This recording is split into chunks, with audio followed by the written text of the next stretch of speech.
The Sleepy Hollow Local Development Corporation meeting for Monday, January 5th. Guess the first item up is to approve the meeting You minutes. just motion to open the meeting. Motion to open the meeting. Seconded. Never. Yeah, we never did I that don't think we've before, ever done but that. that's cool. We got it. Yeah, I did motion to open it. And you need in a second. Seconded. So I've Aye. asked Aye. and we have two, Yeah. and we all say aye. Okay. And now we can go to the approval of the meeting minutes for December 15th. We got a motion to approve meeting minutes. Is Erica on? I'm here. Hi, everybody. Hi, Erica. Yeah, motion to approve the minutes. Seconded. All in favor? Aye. Aye. Okay. We now goes to the expenditures. We have 13,166.42. All seems pretty standard. And the hair speech are all divided into the different buckets. Advanced POS, that is IT. CCTV. CCTV, got it. So That's it's the 400 a month. cameras. And what do they do for us? It's maintenance of the current security system. Yeah, so that's the number of cameras, making sure that the equipment's operational. And as soon as the power is established for the new lighting system, he'll get everything swapped over. That's basically all included in that monthly. I think it's $400 a month. Okay. And I know at some point you had gotten the board members up on that, but I don't know if the new board members can also. For the web or for the web app. camera. Did Yeah. you have that? I don't. You don't I- have that, I don't have obviously. Yeah, let me. I don't have it either. Yeah, for you? And I don't think my app ever was working. So maybe we could just have them. Yeah. Yeah, and I'll have to confirm that with the relocation of the server equipment, and when he, relocates all the cameras, to just make sure that everything may need to be updated with like a new IP address or. There was a question on if we could add a few more up on Continental, and I think just making sure we're getting spread everywhere. Yeah, and I will recirculate the current proposed map. We do have 2 existing cameras that are up on Continental Street. This is the existing, what's This is happening. the existing cover. Well, I have multiple. I have existing and I have proposed. Okay. I have one that has everything, but Okay. there's a lot there. So, but it's possible we can shift some of the existing cameras that are further up on Continental Street a little bit further down the street, since the main reason those were located there was for all the importing, trucking in and out. So there's less of a need to monitor that intersection. And do these cameras stay with us after road dedication? Yeah, these are our cameras until we terminate our contract with Advanced POS. I just didn't know if Village wants to take, do they take over? They We don't own them. They have access, so several of folks in the police force do have access, remote access to our camera feeds. Yep. Great. Okay, the motion to approve the expenditures Motion for- to approve the expenditure report for 1/5/2026. Seconded. all in favor? Aye. Bye. The lightest one I've seen in a while. Yeah. We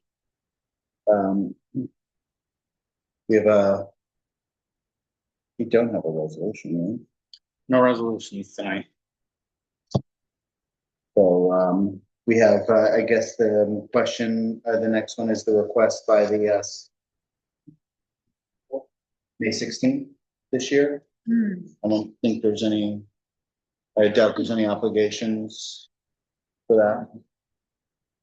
We charge them? Could be the best publicity. Do we, need to do any, I mean, insurance wise or I was about to anything? say, Is is there insurance anything okay? that we have to worry about? They're gonna do bathrooms and, Yeah, I don't believe so. I believe that they should be covered by the existing lease agreement that's established between the village and the LDC for use of the site. And I think Anthony, I shared with you just a kind of an overview of, at that point in time, the best area for them to, organize their equipment and tents and things. We'll have a large space on the north side of Continental Street for them. That's basically all pavement now. so on the current, extended parking. Right. So by that point, right, DPW should be switched over. That should just be vacant or mostly vacant asphalt. They can, navigate through the intersection and through the gates that are set up there. I mean, is this a good time to introduce the opening of the park? Yeah, that's a or good the idea. Street? Yeah, we could do that. Have you, I think Benji had sent an email about trying to coordinate when it would be open and getting input on that. Do you have any? No substantive updates, since, I last went over kind of the necessary steps to get everything open to the public. And right now we are still waiting for Con Ed. I should find out more information either tomorrow. The electric vendor was reaching out to them again through the project system to see if Con Ed could get us on just get a schedule for them to do the service connection. But it has not been scheduled yet, even though the invoice has been paid. So what conversations will you need to have to get our plan to open the street? Probably Kevin, probably. Yeah, I mean, I've had already an initial meeting with both Kevin and Chief Uedi, just to kind of walk the site with them, let them know, or get them prepared, right, for how they're going to have to increase patrols, and just, when they're doing street sweeping and all things like that, right? There's another almost half a mile of roadway that needs to be, maintained. We will have some camera coverage of it, but, especially if things are being opened to the public, even if it's just during the day, there will be a need for the police to send a patrolman through there every so often and things of that nature. So would you be unlocking and locking the fences at night, I'm assuming, so it'd only be open during the day? Yeah, is it like a, yeah, yeah. What's the That- basic setup? Or Well, that's kind of to be determined, right? We have a number of options available, right? That is certainly one of them to be able to, we have a number of both pedestrian and vehicular gates. They could be opened. Certainly if there's no power to lights, it would be a, dawn to dusk situation for sure. But in the future, right? You're saying it's really up to the parks and the village. It's to up determine to- the hours. Right, what Right, but I would think that we would, so once you have a date on the lights being turned on, assuming it's in the next couple months, I think we want very clear input from Kevin and Chief Uedi on, do they want it open all the time? Do they want it part-time? And then we should take that as a proposal to the board of trustees. I guess it's a question of in the phase where there's nothing besides DPW. Right. And the connection to freeze. Do they want, like, there's gonna be phases. Right. Once it's a full park, it's gonna be different.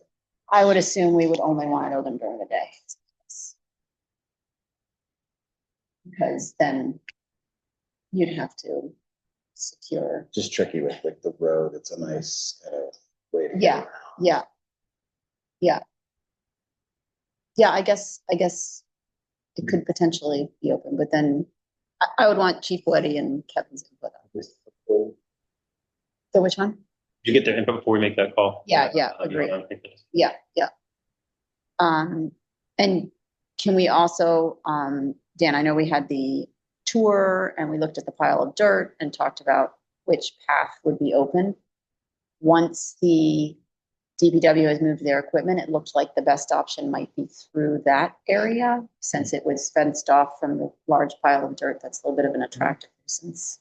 Does it make sense? Can we invite them to a meeting? Like, should we just talk to them? And I because wouldn't, there's like, it's like many things. Yeah. It's like operational. there's- Yeah. and, It might help with whatever we put forward to the Trash, Board of like- Trustees too. Like, Yeah. snow plowing, there's like a bunch of things. Policing, cameras. Yeah, I would say not, maybe have them come to one of our meetings. We could maybe chat with them at some point. Yeah.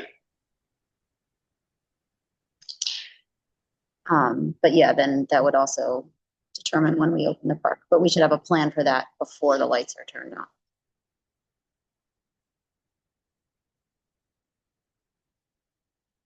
But, I mean, in terms of this, This looks good though. 150th anniversary, do we just, the verbal approval? Is all there was? Do we need to vote on this, or is this? I'm assuming he was gonna say. Say that they're gonna march, it's the 150th anniversary. Right now. This is Oh, just so they're going Sleepy from Hollow, Beekman. Sleepy Hollow fire? Okay. They're going from Beekman down. Okay. It's great.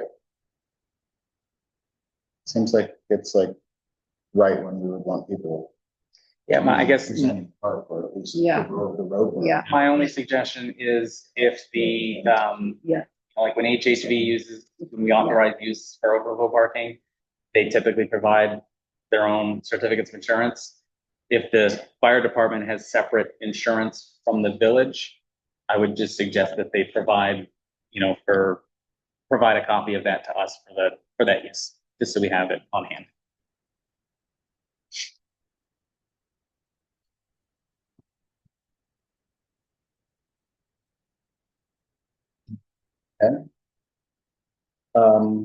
I guess the next thing is to, you can just jump into the consultant report. Yeah.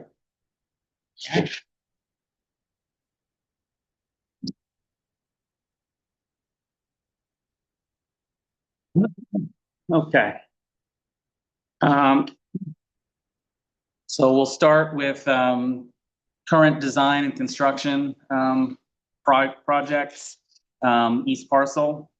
The only work that's been completed since our last meeting was the completion of the fencing, raised intersection, and raised crosswalks. Some of the contract work that is still remaining is the signing and striping, which has been inhibited by the weather. So there's, again, some blue handicap striping and the bicycle sharrows. Unless there's a nice period where everything warms up and the snow melts, they may have to hold off on completing the striping until the spring. But that's something that I'm still waiting for I guess a completion schedule out of the contractor and the field inspection team as we work towards project closeout. Additionally, we are still waiting for the service connection for the street lighting from Con Ed. And then the testing of the water main and Department of Health approval, which WSP is working on coordinating. As far as punch list, a significant portion of the punch list has been completed. I will be walking the site this Friday just to check and see what if anything remains. The punch list as of following our last meeting was cleaning up that stockpile material to make sure that the metal scraps and large construction debris was removed and segregated from the pile. Additional safety fencing or silt fencing around both top and bottom of stockpile. Coverings over any exposed utility valves. Caulking of the sidewalk joints. Fixing the 3 bird baths that exist on Continental and Clinton extensions. There's 3 along, the roadway that's being a little bit higher. Yeah, or them just not getting the contouring correct with the paving where it creates a second low point, just shy of the basin. So that is stuff there's no, the contractor knows they have to fix that. Again, a little bit weather dependent. If they can find some warm days, they may propose that they come back, in the spring when they have good weather to just knock out a couple of these things, all in one go. So it's called bird baths, like when. That's what they refer to it as, because again, when it rains, right, That's accurate. after it stopped, you have puddle. Bat, yeah, yeah. So that's something that'll have to be negotiated with the contractor, as part of the project closeout. And then demobilizing their remaining materials and equipment. They still have several lengths of concrete barrier, some wood lagging and steel beams. Most of their other large equipment and material stockpiles have already been removed. So that wraps up what's going on with Sean's Lawns.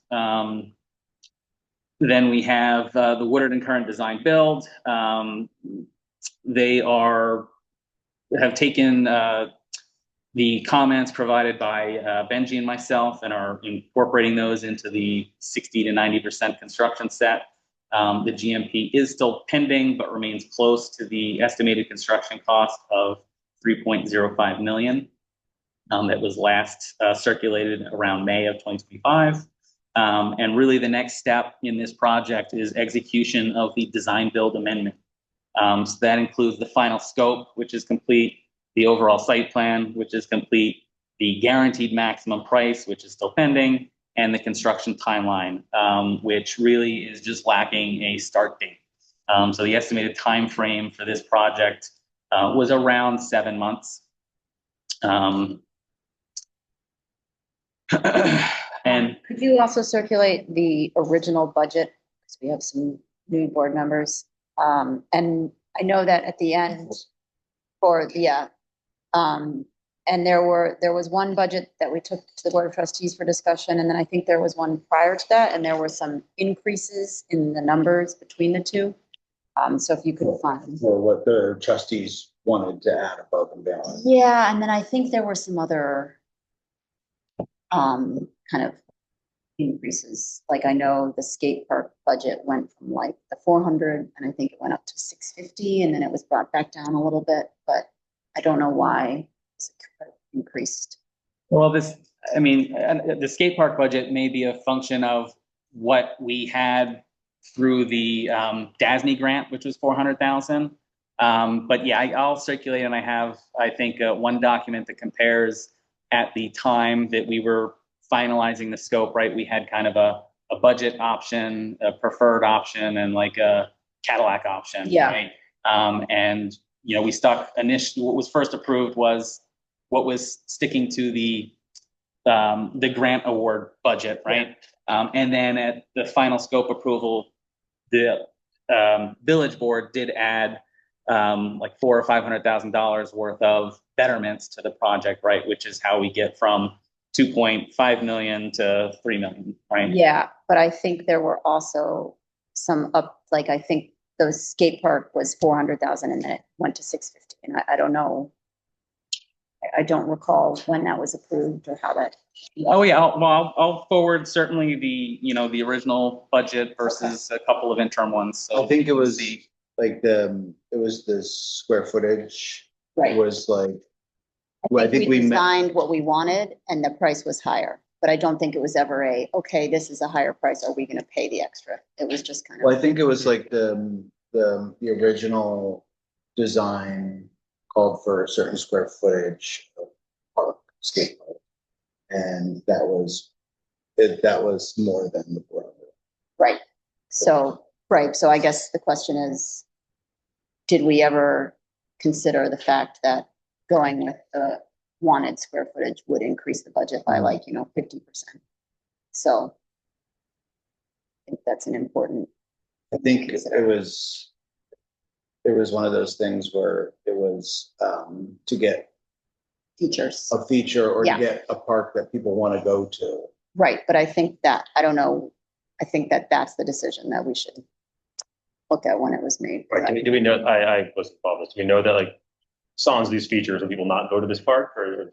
I think it was to create like a regional park that people want to go to that could be rented out and used as like a place for not just for towns. could actually host events. Oh, yeah, let's see if we can figure what those are. Yeah, yeah. I don't remember. Yeah. I just want to make sure, It's been so long. yeah, it has been a while. I just want to make sure we understand who made that decision to increase the scope. So that if people ask why we spent 650,000 instead of the grant amount, we know the answer. And I don't think it can just be, we wanted a nicer park. I think it might also be, since it's this, I don't know, being a design bill as in different, like if the 400 was, like, what? Is that just for actual construction versus like the design? That has. Yeah, I mean, as part of whatever the line item in the budgets for this being a design build, those are inclusive of the soft costs, for the skate park designer, right? So if it's 20%, right, you could carve that out to, get a better idea of what the, hard costs of the skate park would be. So I make sure we're not inflating the budget without a decision to do that.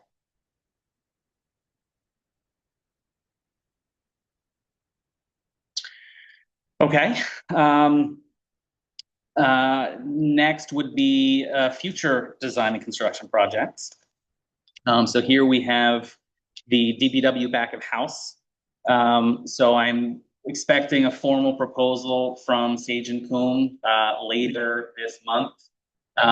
Just as a recap, the prior estimate was about $400,000 for construction documents and construction administration of the first two phases, or the back of house, and then the potential add alternate for including the salt shed and fueling station. Again, so of the breaking out the phasing of this DPW in full, phase one would be the open vehicular storage building, paving that portion of the site, site lighting, storm drainage, and fencing. The second phase, which would be bid as an add alternate, would include the salt shed, brine tanks, and fuel island, plus any domestic water, site sanitary, and now is also going to include a short retaining wall underneath the senior center. That would effectively complete the entire DPW back of house. Phase three would be everything else, which includes the main DPW building, the staff/public parking area, and all the landscaping, hardscaping amenities to round out the site. The anticipated timeline, at least before any changes, related to the senior center slope, were about 2 months to complete a revised bid set. Then an additional plus or minus 3 months to advertise, analyze those bids, and potentially award a back of house construction project that may or may not include the add alternate salt shed, additional work.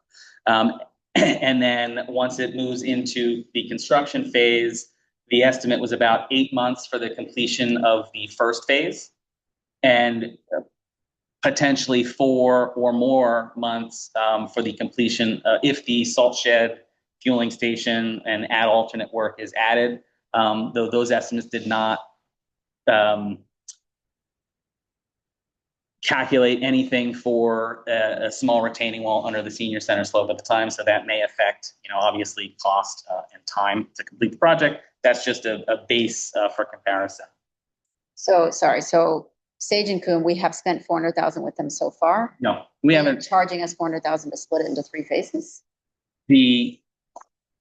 Their estimate, right, on what it would take to execute the back of house project would be about $400,000. Charging us 400,000. But their fees are in total. Their fees, right? So that includes restructuring the construction document set, right, to strip out everything that's associated with the main DPW and only include the covered vehicular storage building and any site work related to that back of house, right? So that's step one, is breaking out this bid set into what phase one is. That would also include the salt shed, fueling station, and any add alternate work as like a separate package, but nothing for the main DPWs. That's just to basically bring to advertisement the back of house DPW phase 1 and phase 2. else we can find and use, because that's crazy. That seems crazy. No, Well, so my, Hold on a second. Hold on a second. Yeah, make this make sense. Included of that 400,000, maybe 150,000 is the actual preparation and advertisement of the bidding documents. There was a couple 100,000 tacked on at the end there, which would be for the construction administration, right? So they would be overseeing RFIs and But we're talking about like a few little things, right? We're talking about like a shed and like a pump station or something. We're not talking about like a giant project I would disagree that it's a small project, for an right? architect. Maybe so, right? But there's a cost here, right? Compare that to, the original contract with Sage and Coombe was 1.4 million to do the full design plus That was, administration through, construction.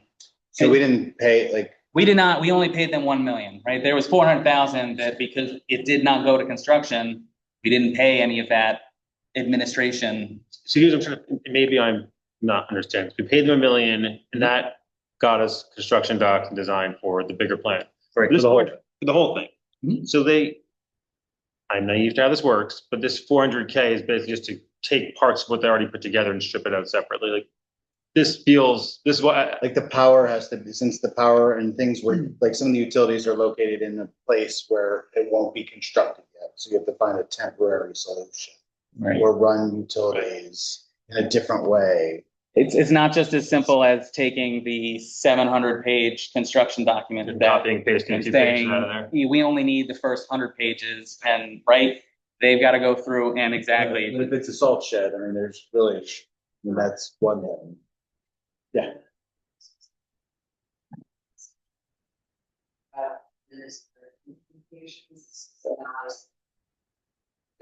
Yeah. It's already been designed. It has, Talking about but it was where the utilities. not designed as a phased project. It was designed to be constructed all in one You have to go. do different things, do different kinds of sites, during different. But that's the contractor, that's not the No, it's designer. architect as well, because they have to design something to stop at a certain point. You have to have it designed to work at that point, like you can't build half a building. You can't say, I wanna build the front half of the building without putting a back wall on it. Yeah, Makes sense, no, yeah, these that's aren't, but these aren't half buildings, these are individual back house structures. But- Well, the Okay. vehicular storage building is actually one building that's being divided in two. Right? There was the enclosed portion and the open And portion. that's one thing that we're only building. We're only building the open portion, not the enclosed portion. So if we put aside the design cost, because I understand you got to redo the They're, plan. yeah, they're not. So what's the construction oversight? And if we paid them 1.4 million for construction oversight and design, and they were only going to charge 400,000 for the construction oversight and $1 million for the design, is that right? Mhm. But then now it sounds like the design is 150 extra and then multiple hundreds of thousands for the construction oversight. Do we need them for that? Could we? I would say so. Because you're going, But would we want to bid that portion out separately? you could absolutely. Do we have a set, are these rational numbers? I think that's what we're. Yeah, I guess that's exactly. They, how did we select, I think the question we're getting to is how did we select Sage and Coombe first? Yeah. Was there an RFP? Sage and Coombe, there was an RFP, there was a competitive bidding process, and there was a very lengthy. Okay. That's, If it would help, what I can do is I can forward I think what might be most helpful is the bidding matrix from Yeah. the DPW design RFP. Yeah. Just, you can compare the different, I think there might have been 3 or 4 architects that were directly solicited and, interviews and. But from a practical perspective, so the total project, the total amount we would like to spend on the DPW back of house project is, what was it, 3 million, 3.5? Based on historical bid, Yeah. information and parceling out to the in an estimating capacity, right? Yeah. The capital cost, right? The hard cost would be in the ballpark of $2 million, sorry, to complete just those base back of house components. That would be like the phase one. That'd be the phase one, right? And how about for phase two? The phase two, I think, was an additional about 1.5 million. Okay. But then, so two, you got Plus 3.5 400,000. plus, Okay. let's call it 400,000. And So we're looking at, we need probably about four for Sage and Coon. So 4 million we need in the bank before we can proceed with this. well, if that includes the salt shed and fueling station, right? Yeah. There is certainly an option to proceed with just the building, right? Right. That's because the salt shed and fueling, that is separate from the DPW, Right. the climate smart grant, right? So Right. we want to do phase one. And again, the 2 million or 2.4 million, if you include some of the soft costs to get us Yeah. through construction, is an estimate. Yeah. You know, we could bid that out and it could be Yeah. right 3 or 4 million. We won't know until we get We there. can't do this until we have more money in the bank. So we don't even have the option to proceed with this for like at least 6 months. Well, I would say that we can't proceed until we have at least the soft costs Correct. or Yeah. or the money that it's going to take to get to advertisement. Right. And then there is going to be a decision point by the Board of Yeah. Trustees once we advertise and analyze the bids and say, hey, here's the cost. Do you want to do it? And what else, if any, do you want to include? So I would say 400,000 just as a baseline Yeah. minimum. As long as we have that, we can proceed with an architect. But that's to- still like 6 months. Anyway, that's a different conversation, but we can't do this until we have money in the banks. And that's right. So again, so this is, we're this meeting. we're talking future design and construction, Yeah, right? okay. So this is just kind of putting it and keeping it on our radar. So 4 million generally for the next phase 1 and 2, if we want to do the all back to house. Sure. Yeah. Whoever designs it, they hire them for the final rush and stuff. Well, look, I think that's probably where it makes the most sense to stick with Sage and Coombe since they own all the CAD files and Probably it cheaper. would be probably a little bit more cost prohibitive, to bring in a new architect, right? Who's going to have to do a lot more work to, right? The only thing I would say is maybe there's some kit things you can do on the back of house, then you can run temporary lines to them and like get some sort of like quick things done and then build the bigger things later. But let's, I was gonna suggest have a couple other quotes from engineers at the house, just to make it. yeah, so what Yeah, yeah. What I would suggest is once I do have the proposal from Sage and Coombe, that'll have the defined scope. It'll be a little easier. I mean, I could even go back to the original other 3 architects and say, hey, could you give me a cost to do X, Y, and Z, So, right? yeah. And see, at worst, they're in the same ballpark, right? But I don't recall, if Sage and Coombe was the lowest bidder or if they were, where they were relative to the other ones. I just know that they were selected, through a, fairly rigorous vetting process that involved, village trustees at the time as well.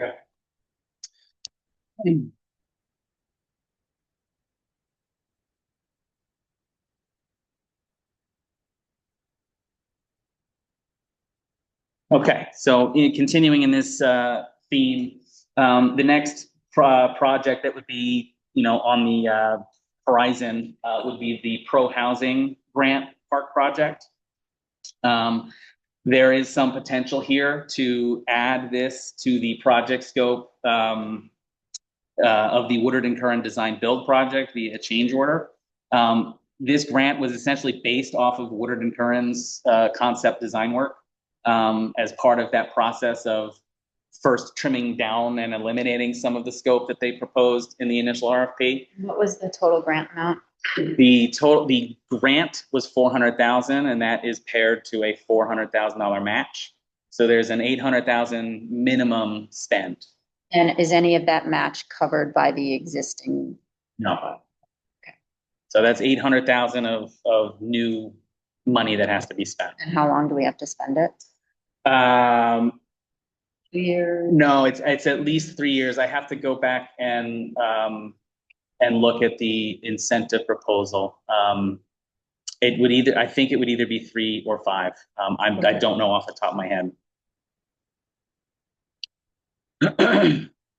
And then we will jump over to site. I'm sorry, so what is the pro housing, what is that grant for? What is it meant to be for? Amphitheater corner?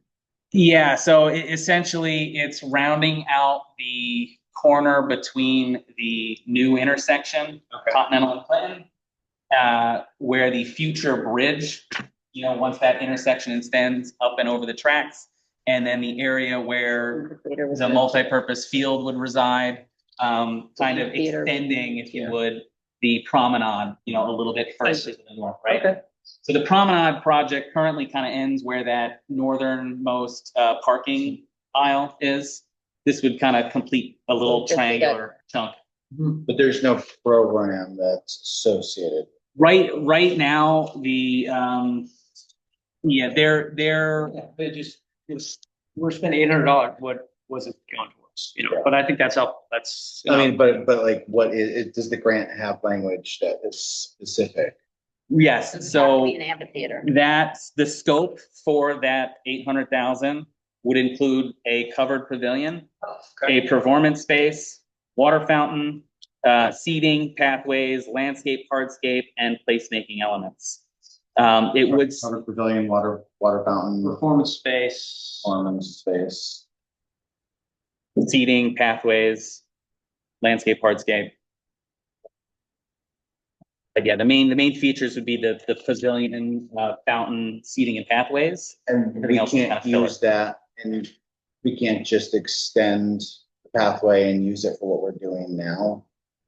Because we have, and like with like a little added, because we're doing water fountains, we're doing. Right, so that is essentially the thought of, I mean, it's not really a change order, so to speak, because we haven't executed the design build amendment yet, but basically doing another scope change, right, to the project to say, hey, we have this additional grant, we want to include these items, can we modify the design of the promenade to just extend and fill out that space, right?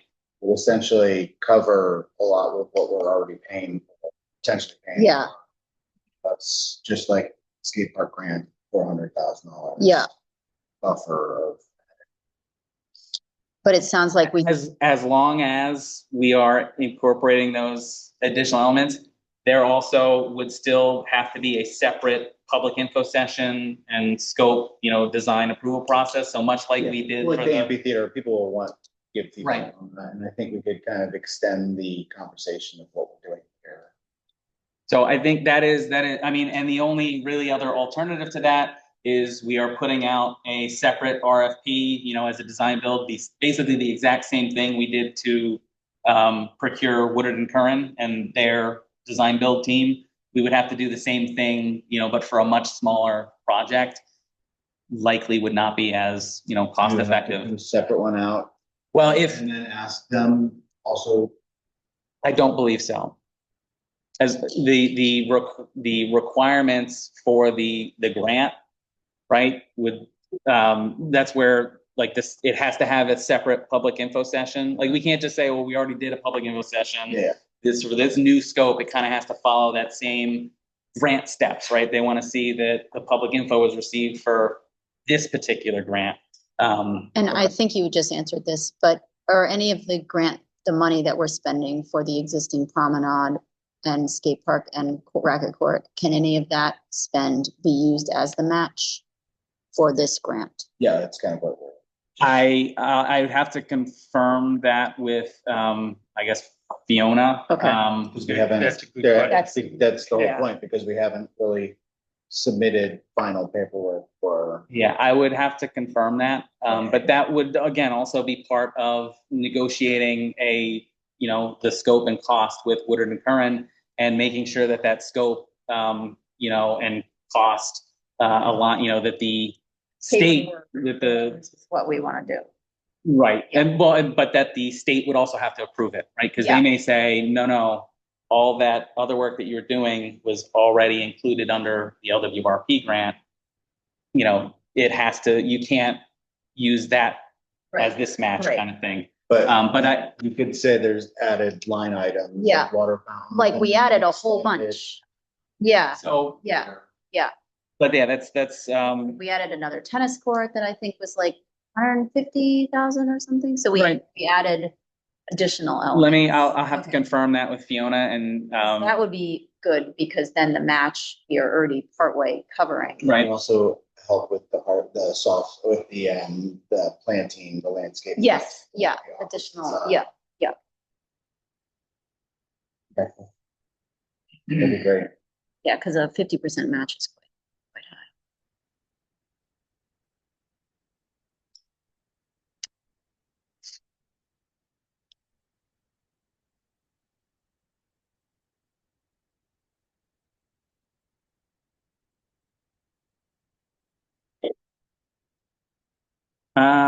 Moving along, site development.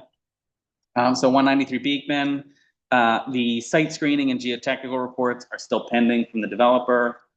We did receive the first drawdown from escrow, which was $25,000. And the developer has engaged an architect, and plans on doing an initial planning board submission later this week. So hopefully they should be forwarding whatever's going to the planning board to the LDC so we can take a look.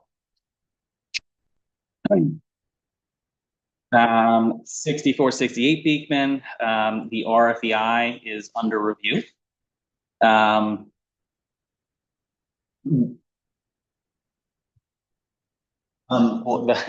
was a question before that, about the Clinton Street, the actual village portion of it. Like how it connects into the village, how it connects into the east parcel.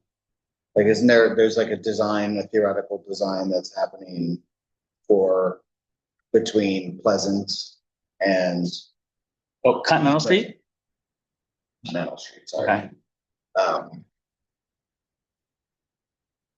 So I have been looking at that a little bit in anticipation of streets being open because there were a few traffic flow options offered. So I'm going to bring that up with the Board of Trustees because Okay. essentially the question is, we definitely want to do a traffic study, but should we time it after the road is open so we can see how it impacts traffic versus the one that was done like 8 years ago, which probably is still very similar to what's going on now because there's no new connections. And then kind of discussing with local residents to see how they would feel about like a different traffic pattern or flow to see if it makes sense to try something before it's open. Like one idea is you could basically create a one-way loop using Continental and Howard, because right now Continental is like 2 ways in some parts, so it's a little tricky. So that might, It's weird. that might be the best option because then you get the traffic There's a flow. lot of weird one-ways in that area. Yeah, exactly, right. So the question is, do we want to clean that up before we open the road, which probably we do. So the trustees will decide on that one. Because it will require changing our code to make streets go different directions, so we can't do it anymore.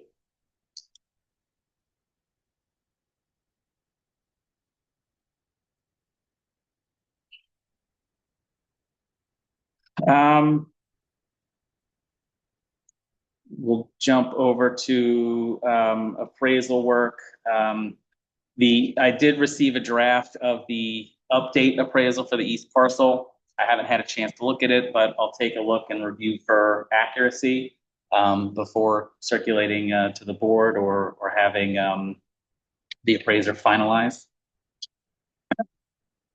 And grants. Okay. So Jenny Nolan will attend our next meeting to kick off the strategic planning for the next application cycle. And again, just as to rehash, what we were targeting were sustainability initiatives, the multi-purpose field, the pedestrian bridge in connection with the county, some of the northern park areas, which would include the permeable parking area, and And then I think there were some other, suggestions thrown around, such as the stage or amphitheater space, community center, pool, or connection up to Barnhart.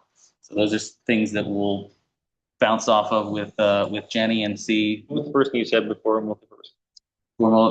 Sustainability initiatives. So one of the big grants that we were looking at that just didn't work out this year was a green infrastructure grant. But just the current SWIP that we have for the site actually prohibited us from receiving any grant funding through that program. But there are certainly other opportunities, and Jenny will let us know what's out there. Is there like a general or basic roadmap for how we get to the Marjorie or the mat, whatever the original design, like the steps on the north side? Like getting the full built? No, I wouldn't. I mean, I know that there are Like infrastructure, like steps, we bridge and pathways. Yeah, I don't think that, at least in terms of planning and the phasing, right, we've gotten too much into that northern portion yet, or certainly any grants that we have applied for just haven't panned out in that area. It's mostly things like related to the active programming on the south side of Continental Street we've received the grants there. So that's kind of dictating, the projects that are moving forward for as far as the park build out. But it's certainly things that, we can look at. Yeah, well, and how much do how much can you bite off in one, chunk, right? You also want to consider that if we're, opening, or what the plan is to keep public access open while also trying to redevelop. I think that northern portion is probably close to 10 or 11 acres. So, do you do parking first and then other stuff? Do you do work from, left to right? I think that's something that's somewhat influenced by the grant funding that we receive, right? If we get grants for green infrastructure, for pervious parking and things, that would ideally be the next, and you start working from, kind of east to west. You still have to dig out, you still have to break out the asphalt to. Yeah. Well, that's as part of the our site management plan that, anywhere where there's existing asphalt remains or that asphalt cap is removed, we have to place at least 2 feet of clean fill or over excavate to make sure that at the end of the day it is recapped with clean material or some other impervious cap. So I'm just going to jump through the active grants that we have right now. The first being the $1.58 million ESD grant. ESD is progressing their project closeout. I believe they have a presentation to the ESD board on January 15th. That would be followed by a public hearing. And then that, once we move past the board meeting and public hearing, the ESD will forward a grant disbursement agreement. That triggers audits and invoice, checks and proofs of payment and things like that. The lump sum payment for the ESD project would be estimated to come in around August 2026. The next grant in line would be the $2.4 million LWRP grant. Our initial reimbursement request was approved by the LWRP project manager. New York State has their own internal review process, but it's just a matter of time before the grant reimbursement payment for that first. What was the first tranche amount? The first tranche would be in the ballpark of $850,000. I don't know exactly, but it should be around there. Where would that come? It'll come to the village. I believe the village actually set up an account either with the state, so that it'll be a direct deposit from the state to the village. Our grant administrator will be checking probably daily as we get, later into January. That one we think is coming in January. I don't know if late January, the Fiona will certainly be checking in another week or so just to see where they're at. I mean, they certainly haven't come back and asked for any additional information, which is a good sign. But then, so early February I would think would be the best case scenario. And we'll just keep following up. Now, as soon as we do process through the first reimbursement request, we will send out a second request. That'll be much smaller. It might be in the ballpark of about 150,000 based on other grant scope that's been completed since the end of the last reimbursement request. And then any additional reimbursement request to close out that 2.4 million would basically be submitted in parallel with the Woodard and Curran project being advanced. So every time, they submit an invoice to us for the promenade or the tennis courts, we'll take those invoices and send them to the state. So we should get into a nice flow where, we can keep the grant reimbursements coming in on a rolling basis. The next grant beyond that would be the Climate Smart grant. That is a $300,000 reimbursement request that's pending DEC review of project documentation. It's on a similar trajectory as the initial reimbursement request for the LWRP program or grant. And then again, the additional reimbursements for the remaining 1.7 million of the $2 million grant would be submitted in parallel with the DPW back of house construction. The next one would be the $400,000 pro housing grant. As I mentioned before, we have an executed, I think, either contract or incentive proposal with the state now. And there's really two paths to project completion. One is adding the scope to the Woodard and Curran design build. The other would be issuing a new RFP for design construction as a design build. So Dan, I know you basically just recapped what is right here. Is that right? Probably those the grants, future assets. Yeah. Yep. But I think you used different. So you had the ESD grant, LWRP, and here you just have it CFA grant number 4, grant number 1, grant number 3. Do you have a running list that uses, is this the only running list you have of grants that we have? I think it's being built currently. Okay. It's part of that.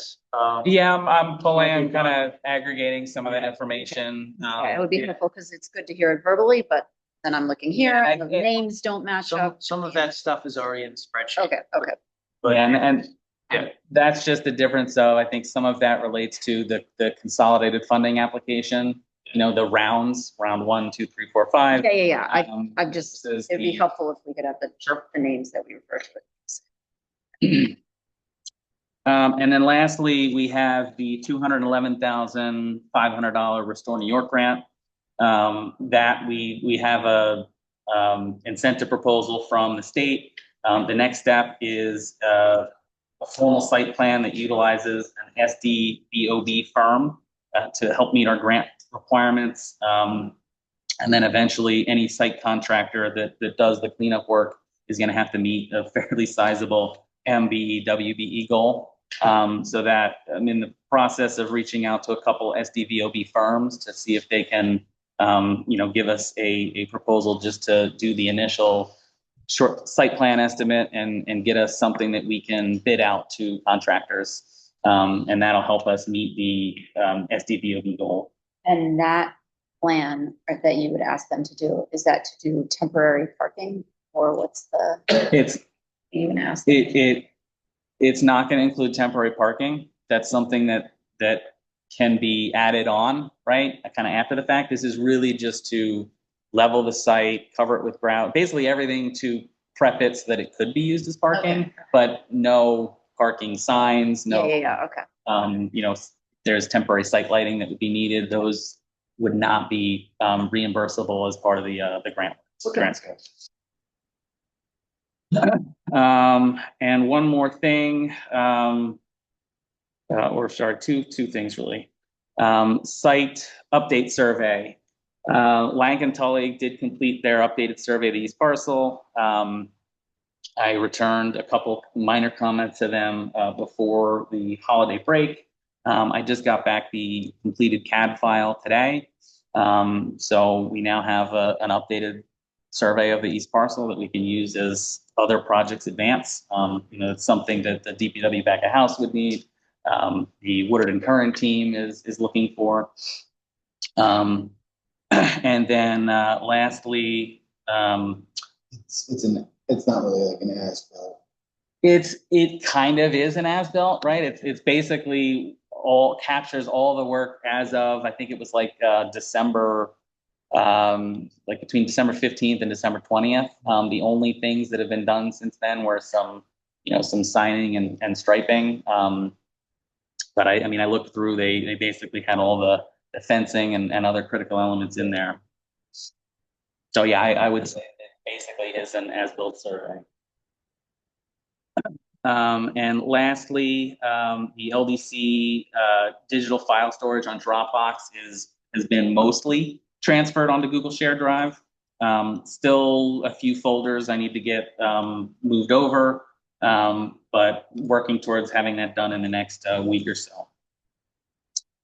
And did we communicate with whoever we need to start updating the website as well? I have reached out to them. I have not heard back, or I don't have a schedule as to when those suggested changes would take place. But I did make sure that things like the 2026 full meeting calendar for the LDC is on the website. The board packets, they're posted. You have to search for it a little bit.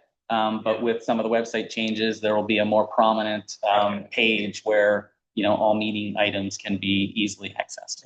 And is this essentially like, are they consultants that do this for us, or is this somebody that works in the village, or like what's the like mechanics of who's making the changes? Well, I believe it's another paid consultant that works for the village. Got it. Okay, so it's like a third party consultant. You send some of the suggestions, then I have the ability to make some edits to the website. Okay. Usually just like if I need to post a document. But I think for certain things like putting a new, bid, advertisement documents, there's like a whole feature, right? I don't know if I have the ability to do a new one. So usually I'll send them the documents that need to get uploaded and they'll add the new page. So like adding new sections, reorganization, that's all. I can't really do that. Yeah. I only have, It's Burns, right? yeah, yes. Okay. And that is everything I have for the regular session. When does, I know Marjorie had mentioned about coming to the Board of Trustees or giving some sort of info session. Do you guys need a priority list? And do you I need, think that's happened last time because the trustees came here. but do we need to give a priorities list moving forward? So I'm glad you brought that up, because I was going to say, I think we're at an interesting point, having now this is only my second meeting. I've been plugged in for a couple of weeks. I think it really is necessary, I think, to sort of set our own priorities as a governing body. And we really need to be prepared, I think, to sell it to the Board of Trustees. It's like, that's the only way they're going to give us more money, is if they're on board with like what our plan is. So I do think They're that expecting us to give them what we think makes sense. Yeah. So I think we probably need to have some kind of a planning session, whether we use our next meeting to do that or we have something, in the interim, doesn't matter to me, but I do think it would be good for us For the to 26 priority projects list, and obviously there's grants that wouldn't it's usually kind of on the next calendar or later in the year. Yeah. Like if we win any grants, it's not that year. But most of the grant reimbursement, to your point, is going to go to the village. And so in order to get it back to do there's two big projects, right? We have the field park rec stuff, and then we have the 4 million for the DPW. And so I think we should workshop which one we think is. 100%. And I think, you know, given how how new everyone is to the sport, I mean, has anyone been here for 2 years? It's like, no. So I think it would really be helpful to sort of look at the entire East parcel as a whole and drill down and figure out, you know, which items do we want to prioritize? Do the features of each item still make sense? You know, as I mentioned last meeting, I have a lot to say about the DPW. I think we need to like sort of reopen that up and figure out what makes sense there. Probably some of the other areas as well. And, you know, that is what will become sort of our presentation to the board, which we can then convince them to you know, because they're very focused on, I know, on affordability.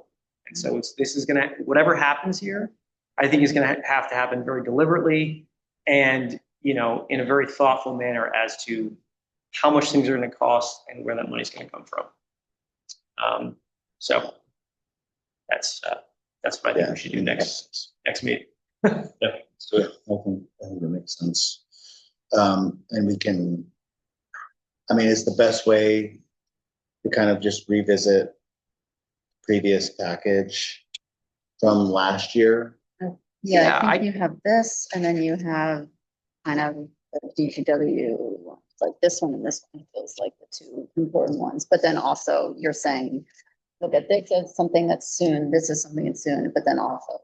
Yeah, kind of what do we want to prioritize for 26, you know, in all of these options, you know, and then once we decide what that is, let's drill down and figure out, okay, does this design make sense? Does this layout make sense? Does it, you know? Well, I mean, I think in general, it's like kind of strategizing out when the whole park is, you know, how to push the park to the end. Like, because like, are those 27 projects? Are those 28 projects? You know, like how, When you say the park, you mean like up, like this park area, or you mean every, like like the rest of the park. So let's say, Yeah. so you kind of have like active recreation, which Yeah. are the sports fields. So Yeah. that's the project we just have a, Which has basically been designed minus the multipurpose. right, but do we want to revisit how much money we spend on this? Do we Yeah. want to revisit how much money we spend, you know, is there a way to cut some here and move it over to the corner and then cover it that way? Exactly those kinds of Yeah. things. Yeah. And then, so you have your active recreation project here, you've got your DPW back of house, which I think there's gonna be a lot of interest in that. And then you have the future ones, like how do we wanna keep this same layout? Right, The like infrastructure needs that need to Like happen. just something that came to mind to me the other day, like Edge on Hudson's right here. There's no playground. Yeah. They literally have no playground. So, They will in Kingston, okay. but it's not So, open yet, for right. at least a couple of years. Yeah, Yeah, right, this doesn't Yeah, have. no playground and no direct access either. right. Right, and there is no playground currently planned for the east parcel. Right. Yeah. So, you know, I'm just saying, we probably just need to like think about all these things. Yeah. Put it down either in a Well, PowerPoint or. I mean, you the know, playground, something. there's two playgrounds directly adjacent. Right, with no great Barnhart and connectivity. Debris, so Breeze and it Barnhart. it didn't really make sense to add another, but once you have all the connections, easily access. Right, but, yeah. But I do think that's the kind of thing we probably want to do, like a public. You know, here's what we have planned, any Exactly. input on it. Yeah. Exactly. Okay. Revisiting the concept plan. Yeah, maybe just kind of updating it, maybe is, I'm thinking, like, is this still the right, I mean, maybe it is, right? I think it's a very nice plan and it takes into account the floodplain aspect and it. Yeah. So that might be what we want, but are there any other things it's missing? Like, do we want a boardwalk? That doesn't really seem to make sense because it floods all the time.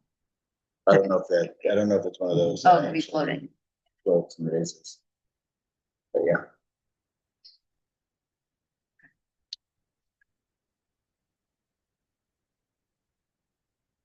Motion to go into executive session to discuss ongoing contract negotiations. Seconded. In favor? Aye. Aye. Aye. Oh,